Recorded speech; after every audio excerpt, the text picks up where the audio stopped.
Hi, my name is Austin, and I have a Yxz1000R, and this video is to show you maybe a little simpler way to put in a tubeworks transmission.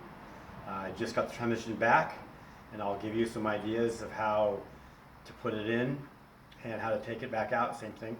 So the first thing I did was do a little research on it, so I'm putting it together to help you. I asked a few people some questions, learned stuff, and learned it did my own way. And so we'll see if this helps. First thing I did was we need to pull the differential back. And there's 3 bolts that hold this to the differential. Coming through right here, 1, 2, 3. You need to pull those bolts out. And this bottom bolt, which goes to the bottom of the differential, that comes out also, so you'll end up with this bracket.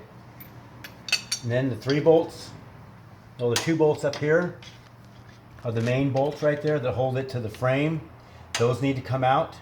And in order to get the top one out, I used a ratchet strap to pull the A-arm up, because the bolt coming out is so tight that it drags against the bottom of the A-arm right through there. So it's a lot easier if you ratchet strap that down and pull it up tight. You can get the bolt in and out a lot easier. That will help you out some right there. And let's go over here to the transmission.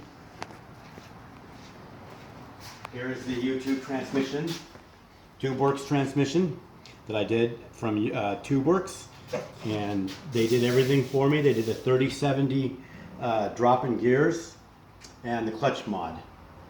And so we'll go over here. And what I did was I pulled everything out except the front floorboards and the rear floorboard and the front floorboard. The gas tank came out. When I pulled the drive shaft off,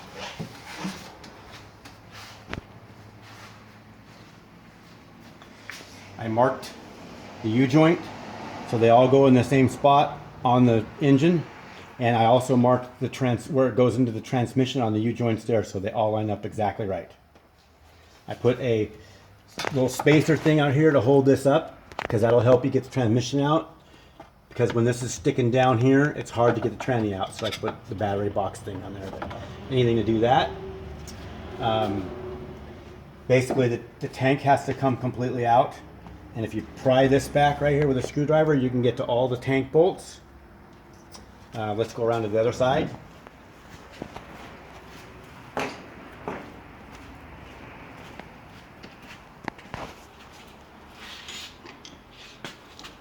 So as you pull, first thing you need to do is pull the rear drive shaft out of the transmission. So when you pull that differential back, it'll actually pull the drive shaft out of the transmission.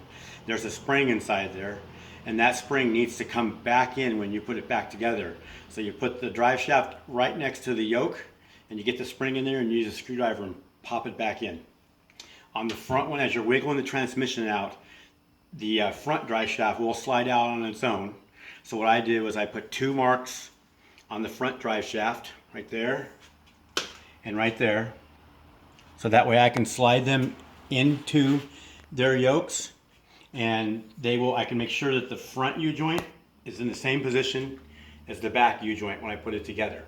That's gonna be the tricky part, is you kinda gotta wiggle once you get the transmission in the mounting spots. You gotta wiggle it back in and get this in the hole, and then you can put it down into its mounts. But first you have to do it that way. Also, you can see in here that I didn't take the floorboards out like I said. I just used a screwdriver to get down to that bottom bolt. If you have big hands, you might have to find somebody with a little smaller hands to get to the bottom bolt. It's kind of difficult, but it's a lot easier than taking all the plastic out if you don't actually have to. So basically, today we're going to put it back together the same way I took it back apart. Some of those things I told you might have helped you a little bit. It speeds up some time, and we will do a test on it and see if it works like it's supposed to, and I'll let you guys know. Thank you.